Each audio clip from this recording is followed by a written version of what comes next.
இன்றைக்கி நம்ம cauliflower gravy எப்படி செய்கிறதுன்னு பார்க்கலாம். நான் ஆல்ரெடி காலிஃப்ளவரை ஒரு 5 மினிட்ஸ் பாயிலிங் வாட்டரில் போட்டு எடுத்து வச்சுக்கிட்டேன்.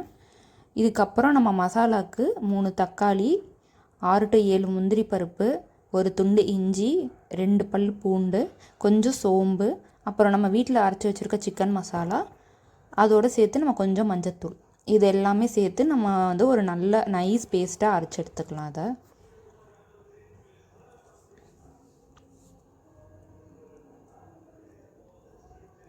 இது நல்லா பேஸ்ட்டாக வர வரைக்கும் நம்ம அரைக்கலாம். இது பேஸ்ட்டாக அரையலைன்னா நம்ம கொஞ்சம் தண்ணி சேர்த்து அரைச்சிக்கலாம்.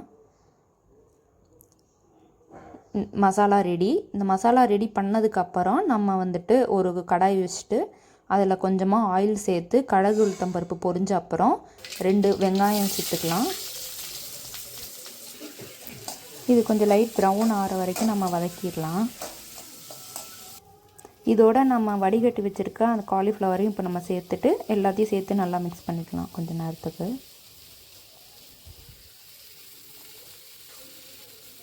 இது எல்லாத்தையும் ஒரு 2 to 3 மினிட்ஸ் நம்ம வதக்கி எடுத்ததுக்கப்புறம் நம்மளோட மசாலாவை தண்ணி கொஞ்சம் மிக்ஸ் பண்ணி நம்ம இதோட ஆட் பண்ணிக்கலாம்.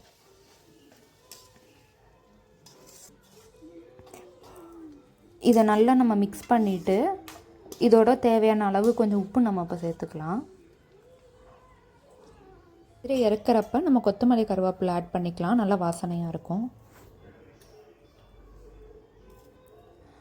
உப்பை சேர்த்துட்டு இது நல்லா ஒரு 15 to 20 மினிட்ஸ் நம்ம மூடி வச்சு கொதிக்க விட்டுடலாம்.